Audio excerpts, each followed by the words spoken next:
Hi, everyone. Welcome to session 275. It's living your best life, how palliative care can improve your quality of life.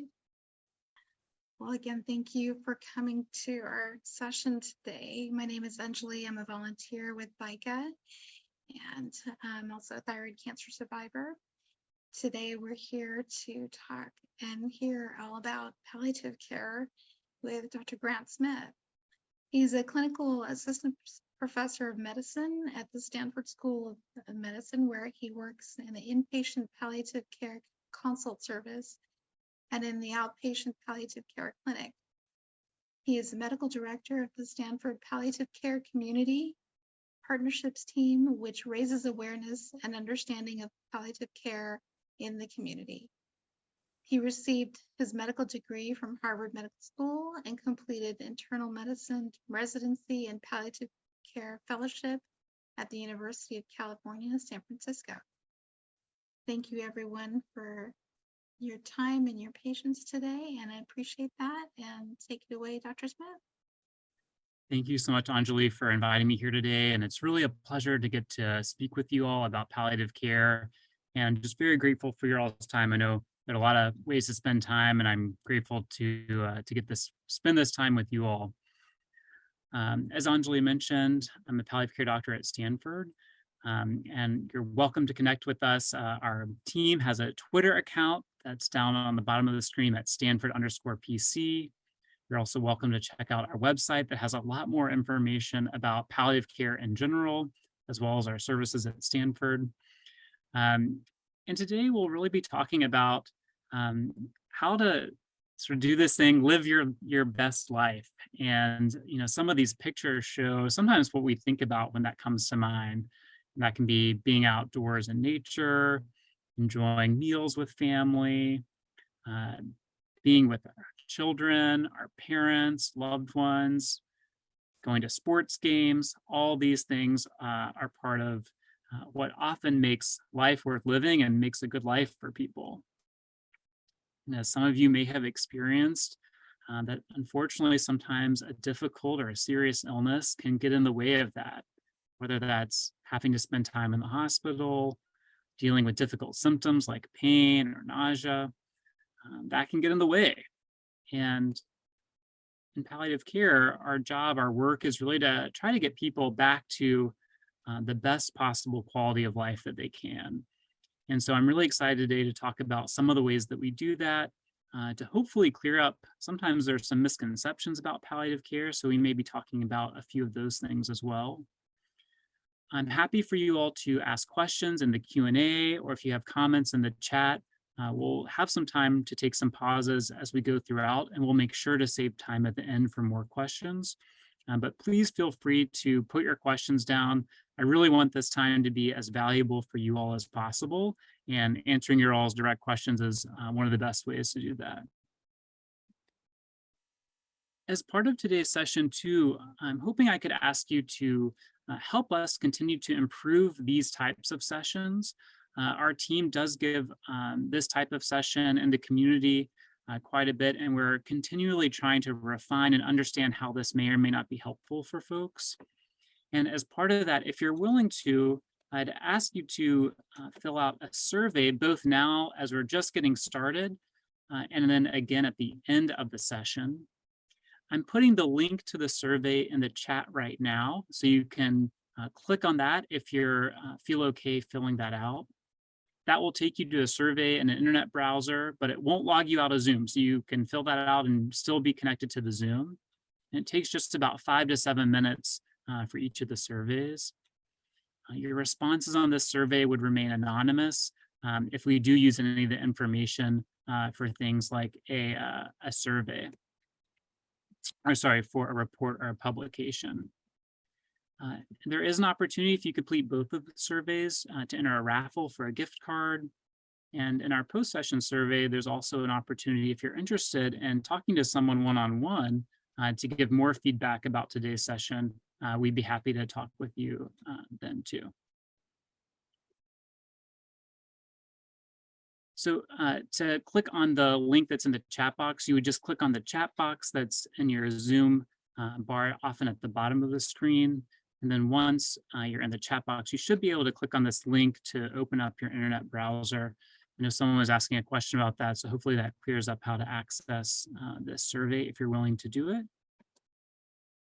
And then finally, if you want, we also have a QR code. So for those who like to use QR codes, you can also scan this QR code with your phone, and that will help open up a browser as well to complete the survey. So today we'll be talking about, what is this thing called palliative care? And as part of that, we'll talk about when and how can someone benefit from palliative care. We'll talk about the differences between palliative care and hospice, because that's one of the things that often is sort of most confusing for folks. So let's start with this question of, what is palliative care? And I'll ask you all who are here to think about what comes to mind when you hear that term. And maybe for those who are able to put something in the chat or in the Q&A, you can put comments about just what comes to mind when you hear that term. While you're thinking about that or putting your answer in the chat, we'll just take a look at what comes up if you were to do a Google image search of palliative care. So this is some of the images that come up when you look for palliative care on Google Images. I think some of the things we're seeing here is that we see, looks like holding hands for sure. And it often looks like a younger person holding the hand of an older person. I think unfortunately, a lot of these images show that a lot of the hands here are white hands. And what I'd say is that while palliative care, we're certainly happy to hold someone's hand, and that can be a big part of our work. We do that both sort of physically and as a metaphor. And our services, we really want to reach the broad diversity of patients who are dealing with difficult illnesses. So it sounds like some of the chat was not working for some folks. No worries about that. But I'll ask you just to hold this question in your mind of what comes to mind when you hear the term palliative care. And you can think about what you were thinking about sort of at the onset of this presentation. And then we'll think about it again at the end and see if there's been a change in kind of what comes to mind. When I think about palliative care, I often start by thinking about, well, how is palliative care different from some of the other medical care that people may receive? I think one of the first things I think is that palliative care really tries to see the person beyond the disease. And what I mean by that is I think about even this simple turn of phrase. We might think about a person living with cancer rather than a cancer patient. And in that, we're really sort of putting the person first, rather than thinking of someone just as another patient with the disease, but really it's a person who happens to have a difficult illness. As part of our approach, another way that we're different is that we really put an individual, the person, and their family members, their caregivers, their loved ones, or however they define their family at the center of our care. We also acknowledge that a difficult illness like a cancer can certainly affect the body, can cause physical symptoms. Going through treatment can cause physical symptoms. But dealing with a difficult illness also requires a holistic or whole person approach. A difficult illness can affect the mind, or the world, so things like greed, those things can come up. There can be spiritual or existential concerns. Those might be questions like, why is this happening to me? Or how do I make meaning of what's going on? And there can also be practical concerns, like how do I get to and from appointments? Or how do I pay for my care, or some of the other costs that come along with dealing with an illness? So in palliative care, we really recognize that the person, the family, and this whole person can be affected by the illness, not just these physical symptoms. Another way that we're different, or another way to think about that, is that in palliative care, we don't specialize in a particular disease or a particular part of the body or organ. So unlike, say, a kidney doctor or a nephrologist or a cardiologist or heart doctor, who really focuses on illnesses of a single organ, Again, we really focus on the whole person and see people with a lot of different conditions, but have that same approach of thinking about the big picture. And taking that whole person approach, we work as a team to make sure that we're really attending to all those different aspects. So it's really common for palliative care to have a doctor or nurse on the team, and our role is to help prescribe medications. We often are helping with medical decisions that may be coming up, and we do a lot of coordination with other doctors. We have social workers on our team that provide things like emotional support for caregivers or other loved ones. They sometimes help to apply to get medical equipment or address some of the financial concerns that can come up. And we also work with chaplains who help with providing spiritual support. So that might look like offering prayers or blessings for an individual, then helping to talk with folks about things like those existential questions we mentioned earlier. Why is this happening to me? How do I make meaning of my illness? Those types of issues. So we really work as a team to try to address that whole person perspective. We've talked a bit about palliative care so far, and I wanted to go through one of the most common definitions that we use to put all these ideas together about what palliative care is. And then in the subsequent slides, we'll talk a little bit more about breaking down exactly what some of these phrases mean. We define palliative care as specialized healthcare for people living with a serious illness. We'll talk more about what we mean by that. And that this type of care is focused on providing relief from the symptoms and the stress of the illness. And the goal is to improve quality of life for both the patient and the family. It's provided by a specially trained team, and palliative care specialists work together with the patient's other doctors to provide an extra and often essential layer of support. This last part, I think, is really important to pay attention to because it's where there are sometimes some misconceptions. But palliative care is based on the needs of the patient, not on the prognosis. It can be appropriate at any age or at any point in a serious illness, and it absolutely can be delivered alongside curative treatment. So that's a point I really hope this audience is able to hear, and we'll talk more about that too. Again, if you have questions, feel free to go ahead and put them into the Q&A box or in the chat. Happy to try to answer those as they come up. But let's break down some of the phrases that we had in that definition. So the first, we talk about living with a serious illness. So a really common question is, well, what do we mean by a serious illness? And we can talk about some of the common diagnoses that we see. But I would say that any illness that could be life-limiting or life-threatening would qualify as a serious illness. Things like cancer, or any time that there's a major organ that's being affected that's not working very well. So things like heart disease, liver, kidney, or lung disease, dementia, like Alzheimer's disease. We also sometimes see neurologic syndromes like ALS or Parkinson's disease. And then other sort of less easy to exactly put your finger on what's going on, but when someone is maybe just going in and out of the hospital a lot, or maybe they're becoming more dependent on others for their care. And just like we were looking at that holistic model or thinking about the whole person, that they're starting to have not just physical symptoms, but emotional, psychological, spiritual, practical concerns. When those multiple domains of their life are being affected, it's often when our team can be most helpful. Talked about relief from symptoms and stress, and sometimes people ask, well, what exactly are you talking about? What are the symptoms that you would see, or when would I want to come see someone in palliative care? These are some of the common symptoms that we see in our clinics and here in the hospital.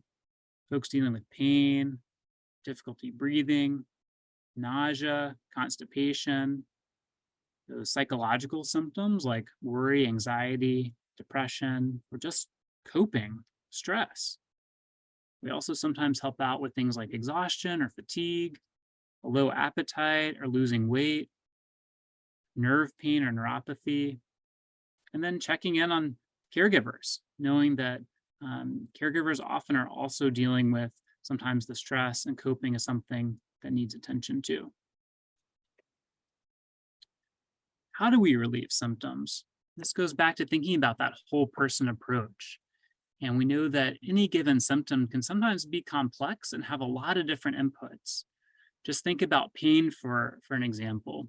There's certainly a biologic and sort of medical approach to pain. The nerves sense this pain, but also pain can be really anxiety provoking, can cause a limit on someone's function. It may mean that someone can't go to their kid's soccer game because they're having pain. And so pain can be really complex, and we really need multiple strategies to manage those symptoms. And so we use medications, psychological interventions, integrative techniques, things like acupuncture, and spiritual support as well. So our approach to managing any one symptom may involve providing a medication, but often that medication is just one part of a multifaceted plan to try to help out with a symptom. We talked about providing help with medical decisions, and sometimes that can include things like advanced healthcare planning. That can be things like filling out a living will or an advance directive, or filling out something called a POST form, at least here in California. And then we also just help people weigh their treatment options. For some people, that might be, should I continue to get another line of chemotherapy? Or what would it look like if I didn't pursue chemotherapy?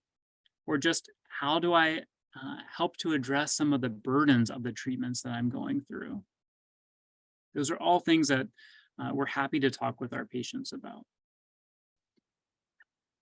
We talked about palliative care being this extra and sometimes very essential layer of support.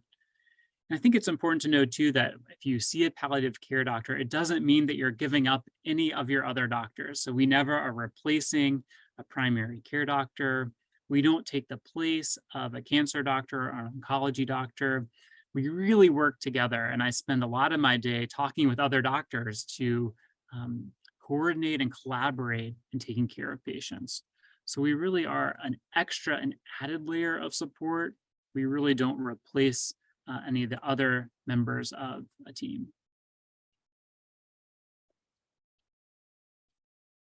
We mentioned before that palliative care can be appropriate at any age and any stage of an illness, and can be delivered alongside curative treatment. I think this is a really, again, an important take-home message. And just an example of people that I would see in a common average day in clinic might be someone who just got diagnosed with an illness. And maybe we're helping them to cope with some of the feelings of worry or anxiety, or even feelings of loss that sometimes come with a new diagnosis. I may see someone who's actually cured of their underlying illness. For example, they might be cured of their cancer, but they may still have some symptoms that are a result of their treatment or left over from their cancer. I certainly see people who are getting treatments that are going to cure their disease. I see people who are getting treatment where we may not be able to cure their disease, but we're trying to keep it under control or to lessen the symptoms or the burden of that illness with treatments. And then we take care of people who are living with their illness and they're no longer getting treatment for their underlying illness. So for example, if someone had a cancer and they were too sick to get more chemotherapy, we still see those individuals as well. So I hope that just demonstrates the broad range of individuals that we can be involved in their care. We think about what are the benefits of palliative care. Sometimes as palliative care providers, we joke around that if we could be packaged up into a pill, we would be the next big blockbuster drug on the market. And there are many reasons we say that, but part of that actually came from this 2010 study from the New England Journal of Medicine, which is kind of the premier academic medical journal. And this study took individuals who, at the time they were diagnosed, they had stage 4 or metastatic cancer. And half of those patients got what we call usual care. They saw their oncologist, And maybe they would see a palliative care provider if the oncologist decided that was appropriate, kind of on their own down the road. The other half of patients got their usual oncology care, but they ended up seeing a palliative care doctor right from the start of their diagnosis and saw them on a regular basis. I think it was every month. And there were a lot of benefits of getting that early palliative care. One of the benefits that was a little bit surprising, but has been replicated in other studies, was actually improved survival.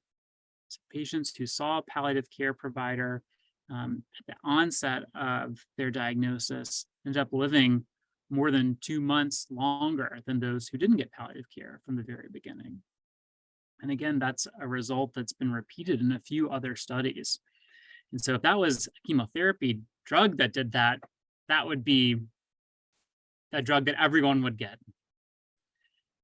In addition to that benefit around survival, there have been a lot of studies that have showed palliative care can help improve quality of life, can improve symptom control like easing pain or shortness of breath, improve someone's spiritual well-being, decrease psychological symptoms, and improve satisfaction with care. There can be fewer hospitalizations, actually. If someone is in the hospital and they get palliative care, often they stay in the hospital for fewer days. And caregivers also will report that there's less burden that they experience in caring for someone when there's a palliative care team supporting them.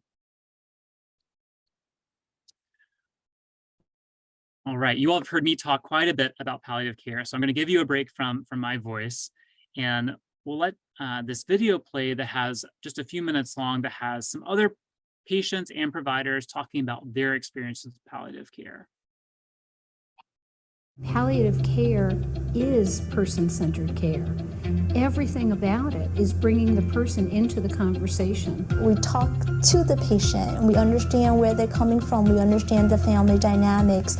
We understand the culture and the environment, and we try to figure out which of these treatments that we have available fits that. It's fantastic because I feel like we're a team, a baseball team or a soccer team, and we're all these different moving parts trying to care for our patients. It seems like they're more really interested in me. You know, it's like more of a family. When I see them, I'm comfortable when they call me. She was the only doctor that came and held his hand. And that to me is this compassion that comes from being a palliative care doctor. It was really because I wanted to improve people's lives. And that happens some days in other fields of medicine, but it's not your primary goal every day with every patient as it is in palliative care. The people are wonderful, really wonderful. And it's just a very warm, accepting, positive environment. And for me, that was what I needed. All right, hopefully that was helpful just to hear a few other people's perspectives about what it was like for them seeing a palliative care provider. So another question we sometimes get is, well, when should I ask for palliative care? And I'd say that if you're dealing with a serious illness, for sure, if you're dealing with difficult symptoms or facing difficult decisions, or just feeling like you're having difficulty coping, those are all really good reasons to talk with your other doctors about if palliative care might be helpful for you or for a loved one. So we mentioned before, if there are multiple domains of life that are starting to be affected by your illness. So again, if there's physical symptoms, but beyond that, there's psychological symptoms, spiritual concerns, all those are really good reasons to talk with your doctor about whether a palliative care visit or consultation might be helpful for you. Sometimes people also wonder, well, how can I ask for palliative care? And I think these are a few ways you might talk with your doctors about that. You might say, I wonder if palliative care might be a good extra layer of support for me or my loved one. Would you be willing to refer me to palliative care? Or you might have something specific that you're wanting to get some help with. So saying something like, well, I'd like to get some additional support for coping. I'm feeling really stressed by my diagnosis. I'm wondering if a palliative care consult might be helpful. You're also definitely welcome to use this talk as an excuse to bring it up if that's helpful. saying, I went to a talk by a palliative care doctor. Do you think seeing a palliative care team could be helpful for me? So those are all ways that it might be helpful to bring up palliative care to your providers. Another common question we get is, well, who pays for palliative care? And palliative care is covered by insurance like any other medical specialty. And at least here in California, where I practice, it is covered by our public health insurance here, Medi-Cal, and Medicaid programs. And if you have private insurance, you can also search on like your insurance portal. I tested this out for my own insurance to see what was available for palliative care. And you could search things like palliative medicine or hospice and palliative medicine or palliative care to find providers in your network that practice this field of medicine. Another common question is, how do I access palliative care? And typically, a patient gets a referral from either their primary care provider, their primary specialist, like a cancer doctor or a heart doctor.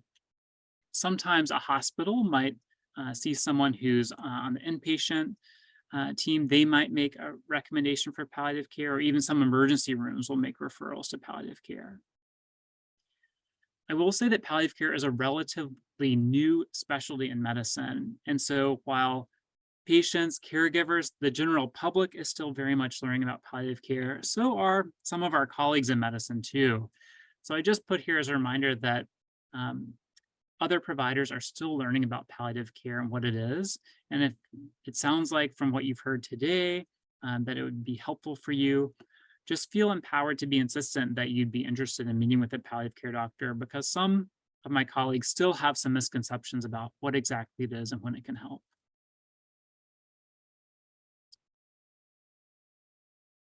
Well, again, feel free to continue asking questions in the Q&A. I think we'll have plenty of time for those at the end. But I did want to take some time before we conclude to talk about palliative care and hospice. These are two concepts that often get confusing. And I really like this image that I want you to also kind of have in your mind. And here you can see palliative care is really almost like an umbrella term that includes the philosophy of care that I've been talking with you about. Again, it can be provided at any age or any stage of an illness and can be delivered alongside curative treatments.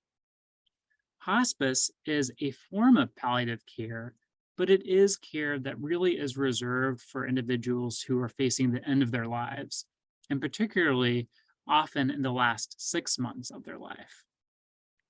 So I'll take the next moments to just talk a little bit more about hospice to help clarify what hospice is. So when I think about hospice, I think about it kind of in these three different ways. One, it's a philosophy of care. Two, it's an insurance benefit. And three, it's really a set of services. So we'll go through kind of each of these one at a time. As a philosophy of care, hospice is a really good fit for individuals and families when their number one priority is to focus on the person who has the illness, their comfort. And what I mean by that is that, for example, a hospice team would be looking at everything that's happening for the patient, whether that's a procedure, a lab test, or a medicine. And they'll be really looking to see, does this intervention help someone be more comfortable today? And if it does, that's going to be their focus. They're going to want to do that. If that intervention doesn't help someone be more comfortable, they would recommend that we wouldn't do those interventions. So it really is a good fit when a family and a patient is really ready to focus on their comfort. Hospice is sometimes thought of as a place that you go, perhaps at the end of life, but an overwhelming amount of hospice care is actually provided in individuals' homes. They are flexible and it can be delivered where someone wants to be. So sometimes hospice is provided in a nursing home or in another nursing facility. And in rare cases, there are also what are called hospice houses, which is like a facility that's run by the hospice where someone could be. But again, a majority of hospice care is actually a home-based service where the hospice team comes to the home to provide the care. Let's talk about hospice as an insurance benefit. The type of care we're talking about, and I'll describe in more detail next, but it's covered by nearly all insurance plans, including Medicare and Medicaid. And it's the insurance guidelines that really sort of put the limitation or the mandate that individuals have a 6-month or less estimated prognosis to be enrolled or to be a part of hospice care. Typically, hospice won't cover cancer-directed treatments like chemotherapy or immunotherapy. There's sometimes some flexibility and different perspectives from one hospice agency to another. So I think it's always worth talking with either a palliative care provider or the hospice facility or organization directly about what would and would not be covered by the hospice benefit. And finally, to think about hospice as a set of services similar to palliative care. That care is provided by an interdisciplinary team that includes doctors, nurses, social workers, chaplains. Hospices also always have volunteers as well as home health aides. As we mentioned before, it can be home-based care. I think one of the biggest benefits is that hospice provides a 24-hour nurse call line. So a person can call the hospice at any time to get a nurse who can give advice about how to help manage symptoms. Hospices also have the ability to send an on-demand nurse to the home if that's what's needed. They can sometimes help facilitate transferring someone from their home to a nursing facility if that's the care that's needed. They do prescribe and provide all medications and also provide medical equipment like a hospital bed or a wheelchair if that's needed. It is important for people to know that hospice doesn't provide 24-hour care. So as we wrap up and before we transition over to some more questions, I just want to provide a few more resources. Our palliative care team at Stanford is available here in the Bay Area. We also get our referrals primarily from other providers. So no matter where you live in the country, you can talk with your other doctors about having a referral to palliative care. Again, here in the Bay Area, if anyone's joining from the Bay, we have quite a few palliative care teams. And no matter where you live in the country, going to getpalliativecare.org is actually a resource that will help find a palliative care team near you. You just put in your zip code and you can search for an in-hospital team or an outpatient clinic or even home-based palliative care.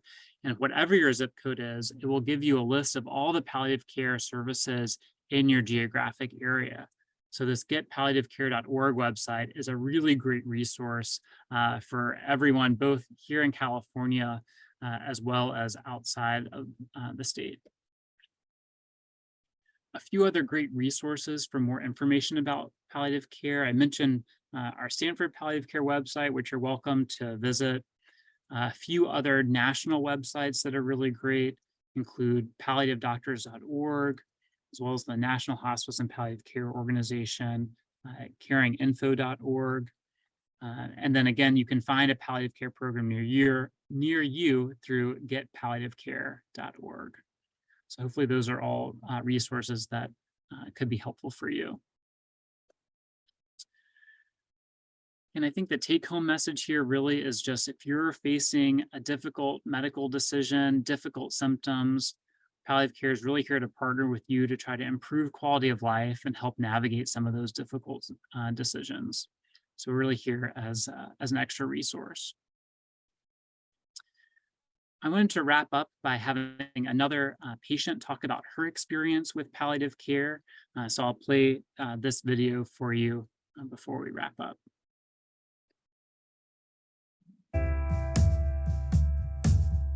Neuropathy it's a type of nerve damage. It affected my feet, my hands, and that's how I make my money. So I've been out of work for more than a year and a half.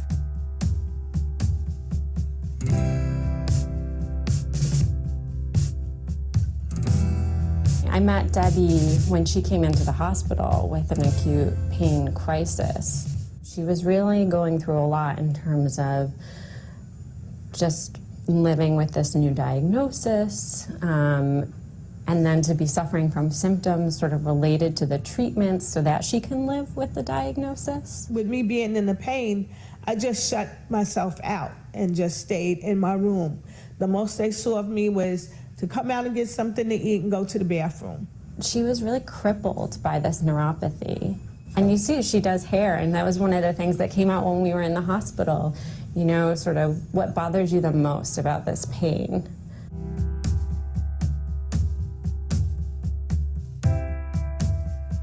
They talk to one another, and they come and they talk to me with each other. Not, you know, they're talking just in a conference among themselves, but they include me in that conference that they're having with one another in terms of the medication I'm on, how I'm treating, how's the medication treating me, how I'm sleeping, how is my quality of life. I mean, she's such a beautiful person and so lovely and social, and you can imagine for her not to be in that world, it really robs her not just of, you know, financial security, but her identity. And I think it's powerful to think that if you can give her some of that back by controlling her pain, you're really allowing the miracle of her treatment for her myeloma to fully realize itself. I would not be back sitting in this chair right now if it wasn't for the program. I would be lost without them right now, lost. She's a perfect example of how palliative care can help. I feel I'm in the driver's seat because they're really concerned with how I'm feeling. All right, hopefully that was helpful just to hear another story from someone who's had some experience with a palliative care team. So I know we had some problems with the survey at the beginning of the session. No worries if you weren't able to fill it out. I will just put the post-session survey and hopefully the chat will work now. If not, no worries at all about it. Again, your responses on here would remain anonymous, and it's just an opportunity to give us some feedback about how the session was or was not helpful for you. You're also welcome to sign up. We do have the opportunity to talk with someone one-on-one about any other feedback for this presentation. And if you were able to complete the first one and the second one, we will enter you in a drawing for a gift card.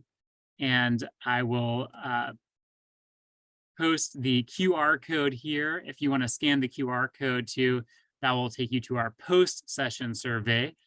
So feel free to do that if you'd like. And I think we can leave this up, and then Anjali, maybe I can hand it back to you if we'd like to transition over to Q&A. Sure.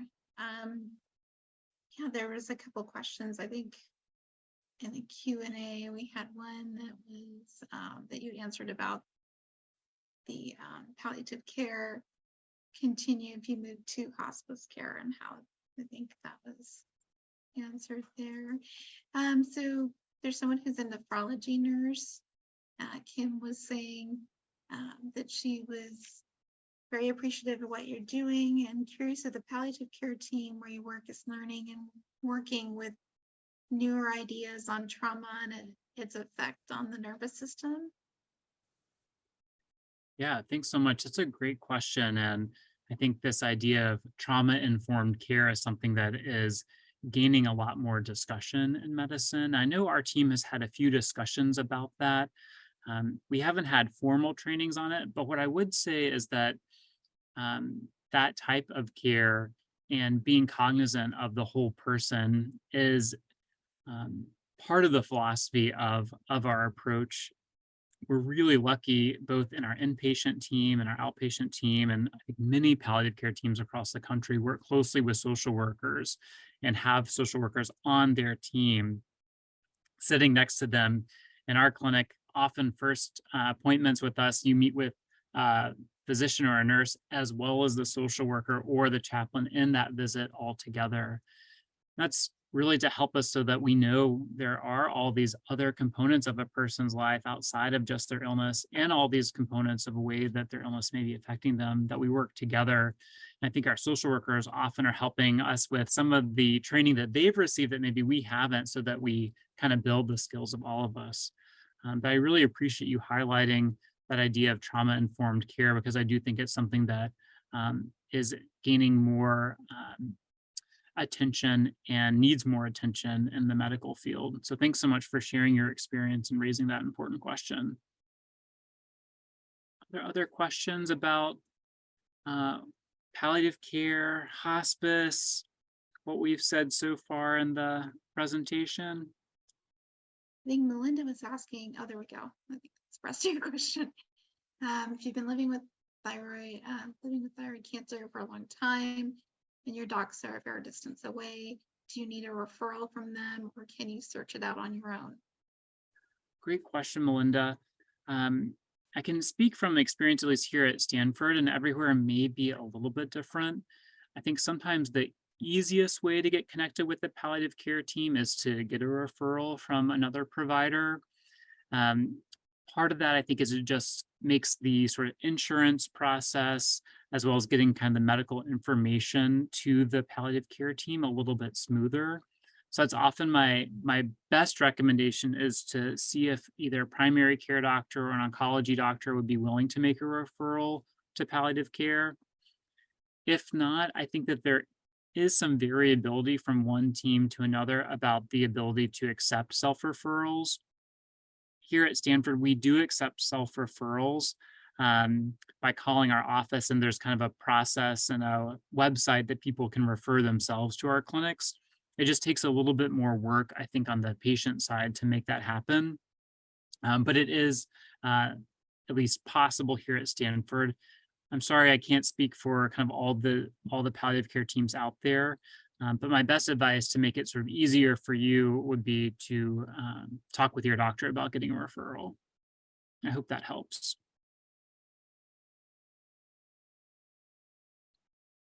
I think that's it for the moment, but thank you so much, Dr. Smith, for that very informative session. Great. Well, really a pleasure, and thank you all so much for inviting me today to this session. I hope it was helpful for you. I'm happy to stick around if there are any other sort of last minute questions that come on. But otherwise, I hope you all have a great evening, especially for those on the East Coast, or wrap up your day here on the West Coast. Thank you so much. Appreciate that.